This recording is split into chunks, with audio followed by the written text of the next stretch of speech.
Welcome to the Earthwork Bee Yard. Beautiful summer morning, the beginning of a hot spell. We thought it was supposed to be raining this morning, but instead it's hot and sunny, and so we're adapting. The bees are getting ready to fly. They last few days the white Dutch clover has been in bloom, and the bees have been working it hard. The smell of the flowers is in the air, and the smell in the bee yard is here too, as they attempt to concentrate the nectar into honey. So it's one of the most delicious things about beekeeping are the smell, the smell of the propolis, the smell of wax, the smell of flowers as the bees distill the nectar down into the concentrate. Honey being an extremely concentrated sweet with only 18% water in it. So, because the sun's out and my friend Richard's here, I'd like to introduce him, and I'd also like to do open up a colony of bees again today and take a little more time. We opened one last week, but I'm gonna get my bee suit on. well, can you just come right now and talk, and then What? you want to come right now and talk, and then put it on, and I'll do some readings while you get dressed. Yeah. All right. We need a chair for him. Is there? I'll get something. I'll find one. Okay. I think there's one folded up right over there, Susie. Yeah. So this is a really special time of the year for beekeepers, because a lot of the bee work is done now, and the bees have, and the main honey flow is about to occur. That being comprised of especially nectiferous plants that produce what you would expect to get your main honey crop from, and that would include the milkweeds, basswood, staghorn sumac, all the clovers, alfalfa, and star thistle, a weed that everyone hates, but that produces a beautiful, wonderful honey. So I've been, in the last several years, my friend Richard here has been helping me with the bees, and I want to acknowledge him today, for he has been a stalwart, dependable companion, and he is a man of many talents and skills. He's a stonemason and a cement worker and let's see, Great a winemaker. sailor, a winemaker, a home construction guy. I made a list here. A lumberjack. Yeah. He, what else? I made a list of things in here. He's a biology teacher, a furniture maker, a shop teacher, more informed about political matters than anyone else I know. He has a penetrating sense of logic, so I'm surprised he hangs out with me. Most of all, he's a steady friend with a powerful work ethic. He's a force. That's pretty nice. No one ever said anything that nice. Well, You'll have to make a copy of that and send it. it's there. It's right there. You'll be able to pull it up whenever you want to impress your friends when you come to visit. You pull this up and you see what's on Facebook about me. Yeah, finally, I would say that if people want to do that, they get a Earthwork Harvest on Facebook. Yeah. And monkey around, they'll find these on Facebook. I did it last night. Yeah. So what brings you here all these years? You've helped so much doing all the cement that's been laid around here has been handled and finished by Richard, and just so many projects. Sawmill, working on the sawmill, all kinds of things, building expansions and building from the ground up. So why do you keep coming here? It's not like you don't have anything else to do. It's like a virus, you know. I caught a virus.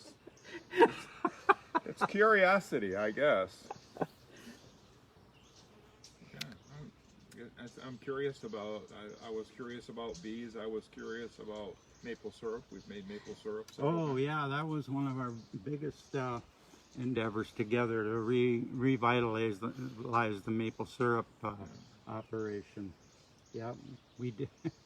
We did a lot to do that. It had been idle for 14 years, and so we lifted up the whole building and put a wall under it to give it more elevation. And so some of the things were a little shaky, and I've told Bob several times, if you kill me out here, Donna will come after you.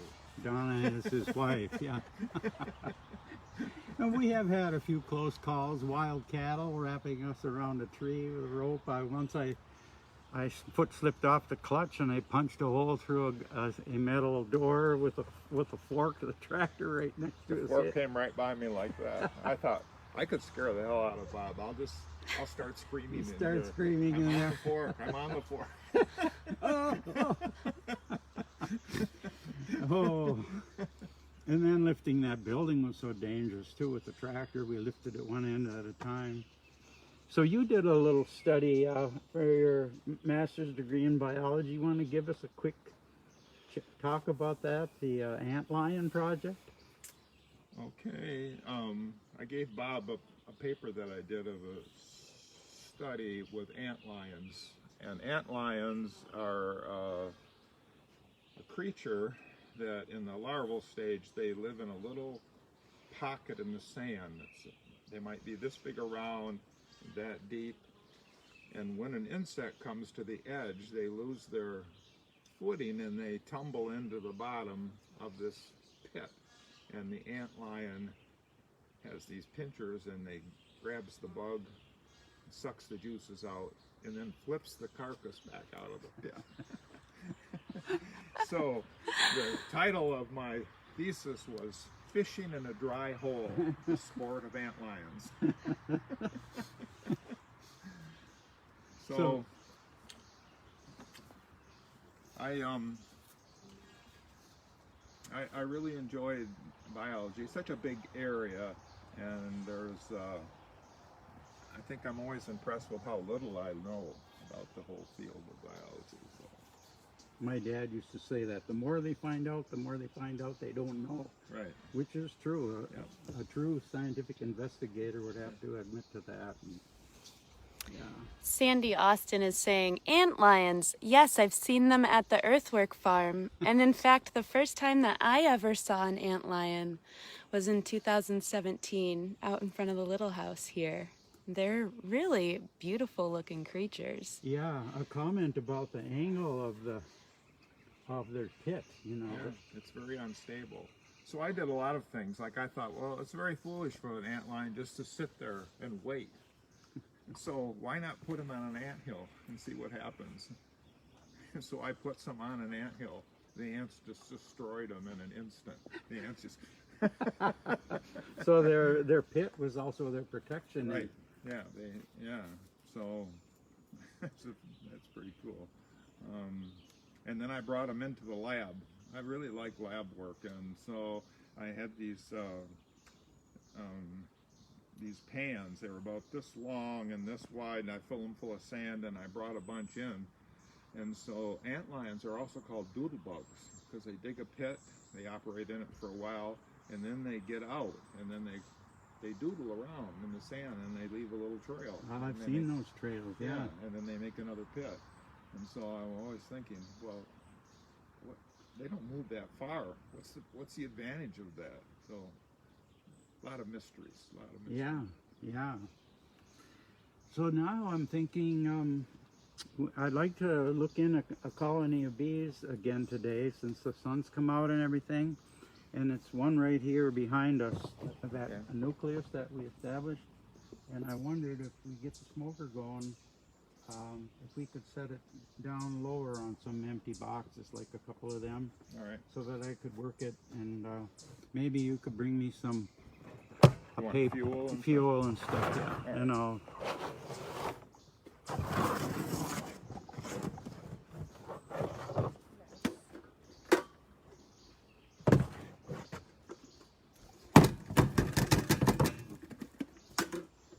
So yeah, it's time to light the smoker. We're gonna do a little investigation of a beehive and maybe talk about what we see in there.